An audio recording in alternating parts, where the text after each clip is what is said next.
Part 1. Questions 1 to 4. You will hear a talk about a museum.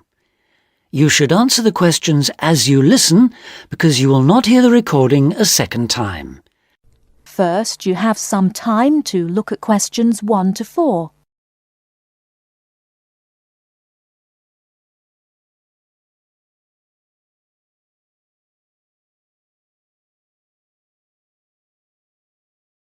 Listen carefully and answer questions 1 to 4. Welcome to the Museums UK audio series, a collection of downloadable audio files introducing the best of British museums. My name's Sam Cooper, and in this file I'll be introducing the Ashmolean Museum of Art and Archaeology in Oxford, with its fabulous collections of Eastern and Western art, antiquities, casts and coins. It's one of the oldest public museums in the world, and it's actually part of Oxford University, though it's free to go in whether you're a student or not. You'll find the main museum in Beaumont Street, near the centre of Oxford, close to both the railway station and the bus station. Opening hours for visitors are from 10 o'clock in the morning till 5 in the evening on Tuesdays to Saturdays, 12 to 5 on Sundays, and 10 to 7 on Thursdays in the summer months. It usually closes for 3 days over Christmas, a couple of days at New Year, and 3 days for the St Giles Fair in early September. You can take photos in the galleries, but only with handheld cameras and not using flash or lights, which can do serious harm to exhibits. Also, as long as you follow all the copyright regulations and you get permission from the staff on duty, you can ask for antiquities documents of less than 100 years in age to be photocopied at a cost of 5p per A4 sheet. Before you hear the rest of the conversation, you have some time to look at questions 5 to 10.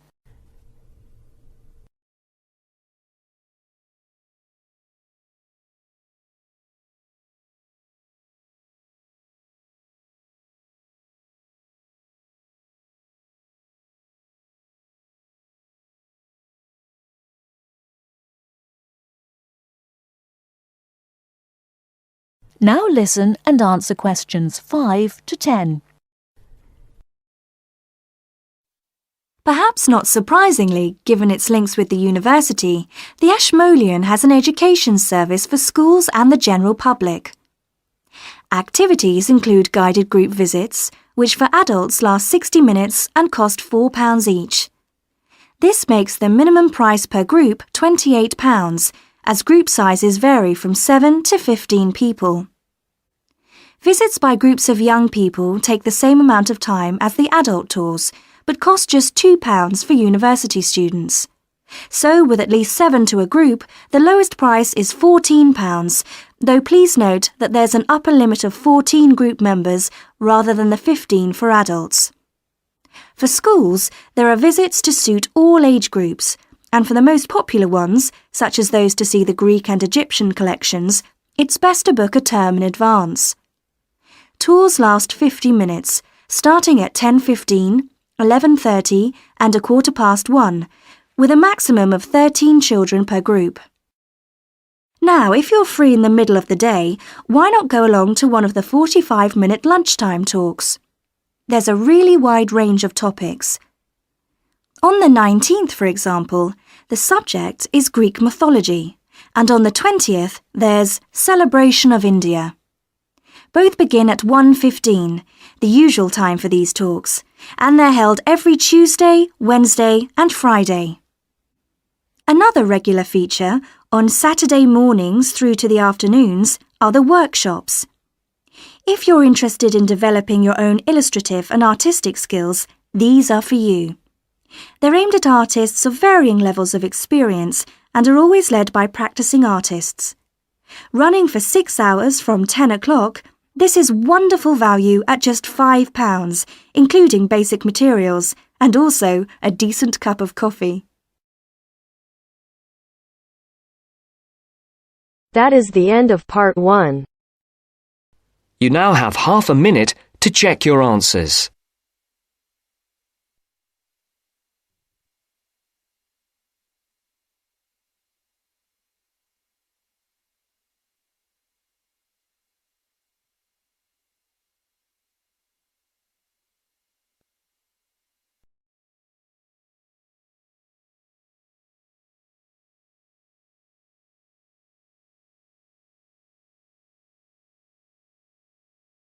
Now turns to Part 2.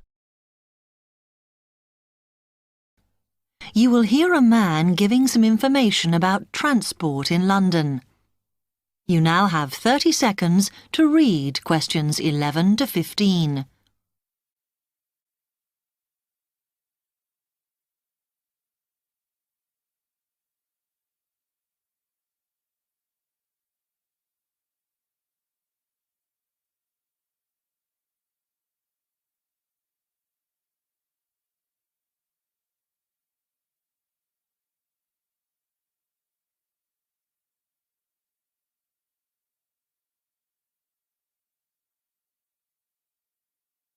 Hello, can I help you? Oh, yes. I was wondering what the best way was for me to get around London. Well, there are a lot of possibilities. As you probably realise, the main ways to get around are bus, train and tube. Oh? The Underground. Oh. It depends how much you want to spend. All forms of transport offer special tickets, such as cheap day returns on the trains and so on. Overall, you'll spend less on the bus as it operates on a basic flat fare for each journey. But of course it may not go to where you need to travel to. The mainline trains only operate in the outlying areas, though a few cross London, whereas the tube has stations which are placed in central areas of the city, close to the main sites and shops. Obviously there are more bus stops, but you will probably have to change buses to get where you want, which can be inconvenient. You will find that the buses are mainly in the central areas, but some tube lines go quite a long way out of London, so you could use this for longer journeys. Having said that, the tubes do get very crowded, so you should use the train if you want to sit down. It does depend where you're travelling to. Well, I'm living on the outskirts, but I have to travel into London to college every day, and then around London when I'm here. OK, so time is going to be an issue for you. The tube should be fast crossing London, but quite honestly, there are so many delays that it's not very efficient. Again, the train has fewer stops, so is probably your quickest option to get to and from college. Of course, which service you use might depend on how frequent it is. I mean, the trains might only be every 20 minutes or whatever, but a timetable is published to save you hanging around. There are a lot of tube trains at busy times of day, but fewer at other times. Whereas the buses run every 5 minutes through most of the day, and there are night buses. But you'll need to check out your route first. You now have 30 seconds to read questions 16 to 20.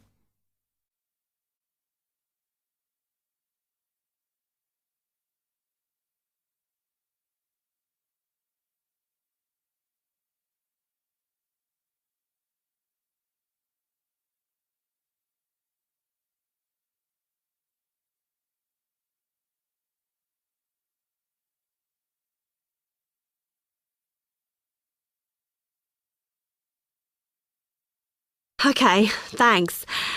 How can I get from here to Hackney then? Right, well, you can choose. We're here at the information office, OK? Now, next to us, on the corner of the High Street and Sweet Street, is the bus stop, opposite the bank. The bus goes all the way to Hackney, but it is a very indirect route, so it could take ages. If you want to take the train, walk down the High Street towards the city. Go past the bank, and on your left is the station, just before you get to the post office. There's a mainline service to Hackney Wick, so if you need to get into the centre of Hackney, you may need to pick up a bus when you get there. Opposite the post office, on the corner of Hart Lane, is the tube entrance. You'll see the big signs. That's probably the best way to get there, though you may have to change. It's probably best if you go and get a travel card first. To get to the ticket office, you go out of here onto the High Street. Then turn into South Street, and the ticket office is on your right opposite the cinema. Of course, you may decide it's quicker to take a taxi. But it's a long way, so I think it'll be very expensive. If you do want to get a cab, then the rank is outside here, just opposite the office.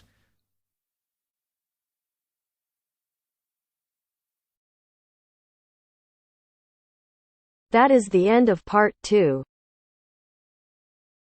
You now have half a minute to check your answers.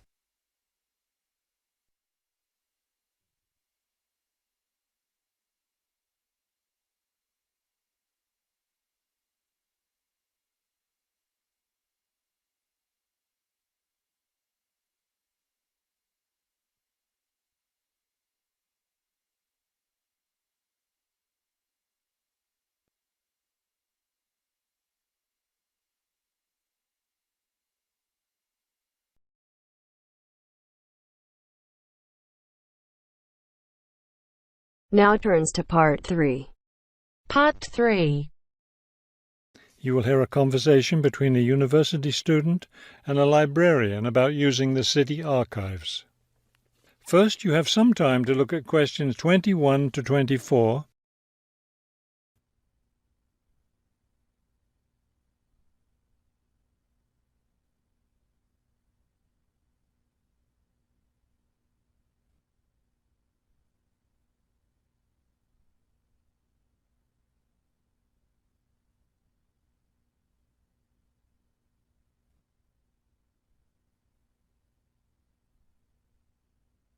As you listen to the first part of the conversation, answer questions 21 to 24. Hello. I was wondering if you could give me some information about using the archives? I'd be happy to. Are you a resident of the city? Actually, I live just outside the city, but I study at the university downtown. That's fine. All you need to do is show your university identification card, and you can use the archives at no charge, as long as your ID card is current, of course. Yes, it's valid. So I don't have to pay anything?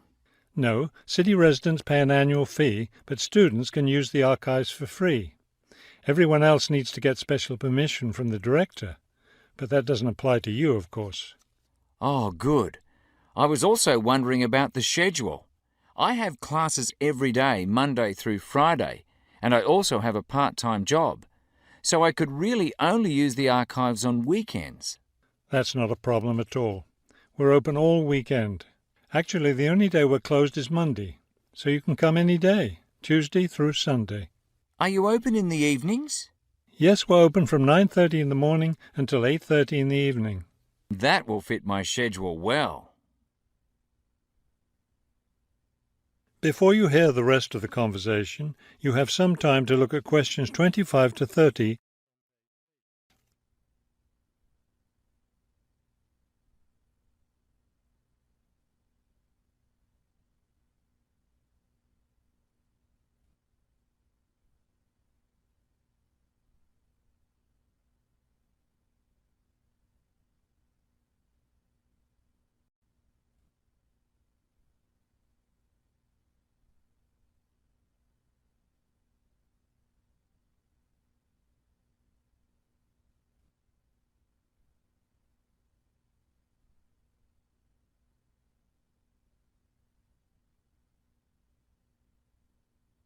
Now listen and answer questions 25 to 30.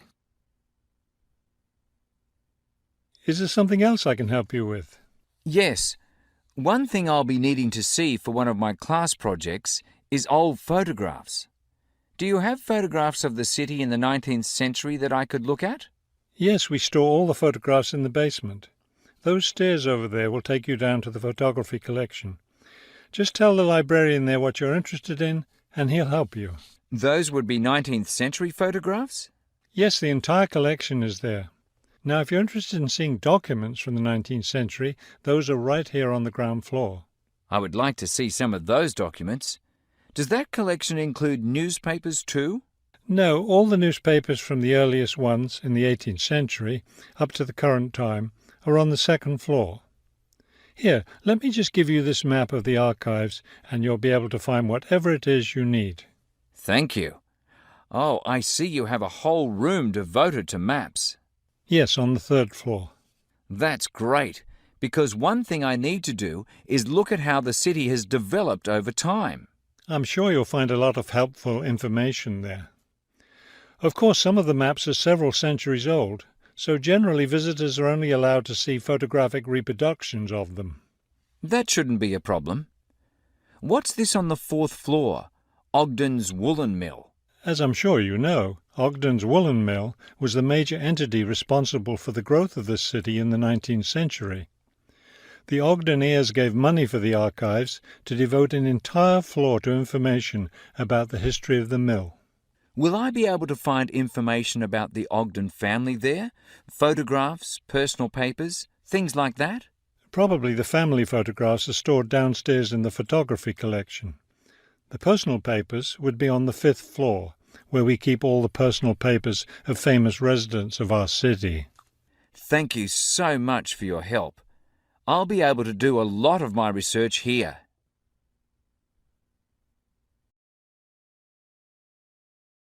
That is the end of part 3. You now have half a minute to check your answers.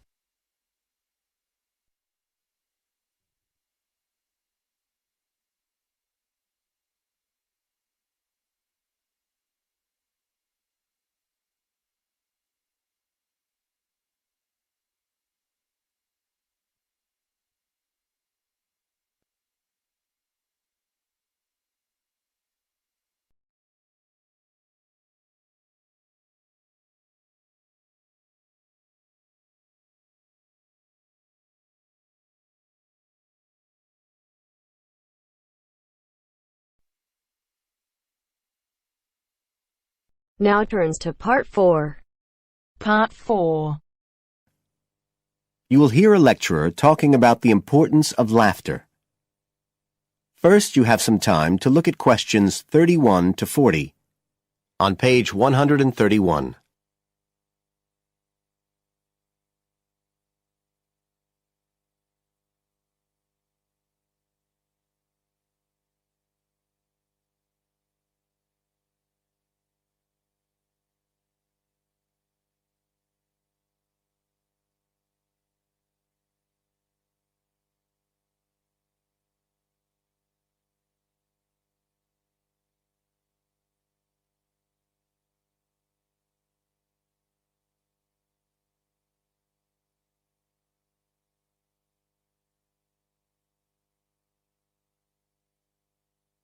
Now listen carefully and answer questions 31 to 40. Good afternoon, everybody. And in our second talk on social psychology, I want to look at the role of laughter in our lives, something that usually gets everyone smiling from the start. So, first of all, I'll start by looking at the actual nature of laughter. Well, when someone laughs, you've got movement of the muscles of the face and the chest, and you've got sound formed when the air's forced out of the body as part of this process. So we're talking about a physical activity. But obviously, other things are involved as well. And this is where it gets more complicated. Laughing isn't something that you normally decide to do, so it's not voluntary behaviour like ordinary speech. Instead, it's regulated by our instincts, rather like the singing of a bird or the roaring of a lion. And once you start to laugh, it can be quite hard to stop. That's not always under your conscious control either. But why do we laugh? Because we find something funny, most of us would say. But in fact, it appears that laughter has little to do with jokes or funny stories. Only about 10% of laughter is caused by things like that. One suggestion is that human laughter may have originally started out as a shared response to signal relief at the passing of danger. And it's true that even these days, laughter's rarely an activity carried out by an individual on his or her own.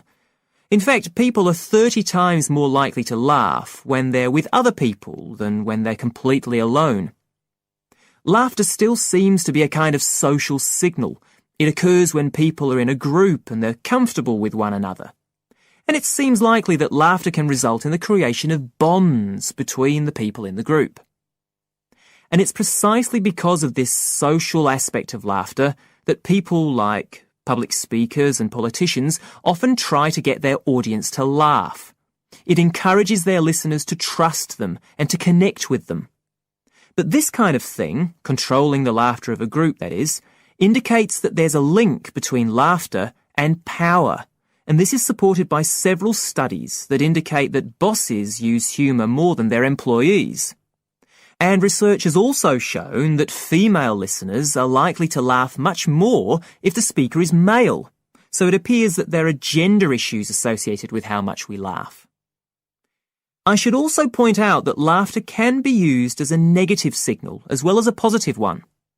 I think we've all probably seen evidence of a group using laughter to exclude someone, to emphasise that they are not accepted. So it's not always a positive type of behaviour either. So what all this goes to show is that laughter is a very, very complex issue.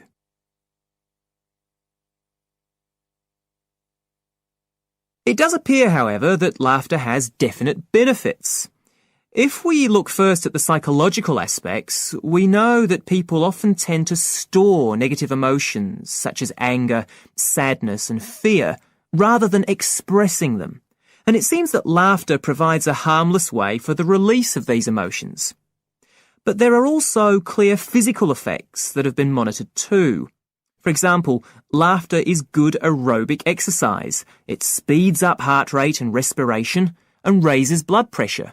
One researcher suggests that 100 laughs a day is the equivalent of 10 minutes jogging. Laughter also helps prevent the stress that so many people suffer from today, which results from the faster pace of life and all that goes with it. It does this by reducing the levels of hormones in the blood which are caused by stress. And in addition, it is known to increase the levels of chemicals that protect the body from infection or pain, and so it helps to boost the immune system. One interesting study showed that people who had had surgical operations asked for fewer painkillers if they'd been viewing comic films. In fact, research has even shown that the quality of dreams can be positively affected by laughter. A good laugh 10 minutes before going to sleep can prevent you from having bad dreams and give a much more pleasant and restorative night's sleep. So there's now little argument that finding things funny and enjoying a good laugh is extremely beneficial to us all. What we need to consider now are the ways in which laughter can be used as a treatment for people who... That is the end of part 4. You now have half a minute to check your answers.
Hi, this is IELTS Bob.